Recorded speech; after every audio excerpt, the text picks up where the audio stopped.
This audio is used for the transcriber test at GoTranscript. Usually vertical cracks like that are very typical. It's when you come across the horizontal cracks, which I believe may be on the next slide, is where you get the some more of the issues. You have that one there with that level.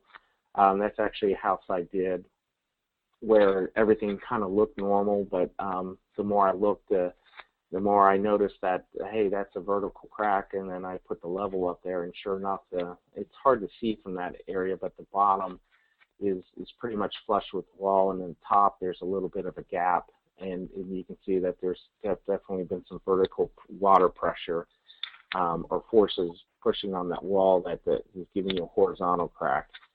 And I'm not sure if this is the same house or not, but that top one, as you can see where I drew that red arrow from the brick to the door, you can see the distance growing as you go up. So I know that is the same house, because that crawl space block foundation was below that porch there, and since that wall was kind of bending in, it actually, you could see issues that you look from the outside and above ground, that you could see that there's definitely been some settlement, and that wall is basically the cause of that crack, or that door, that sliding glass door not being straight anymore, and it got jammed.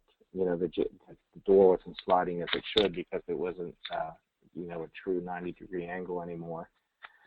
But then you also look for other issues, like there's cracks in the bricks. Usually you can get some cracks and some step cracking in the mortar, and that's just some typical settlement. But when you see them kind of going through bricks like that, you kind of look for more issues, foundation issues, and make sure everything's, still in good shape inside. And that top left corner one, that's more of some termite damage that we look for in basements too. Okay. Because it could be either termite or water damage or expansion of to dry ground that really affect the foundations generally, right? Yeah, and then we talk a little bit more about termites. Not this slide, but the next one. But this one talks about crawl spaces, and crawl spaces we run, especially in older houses.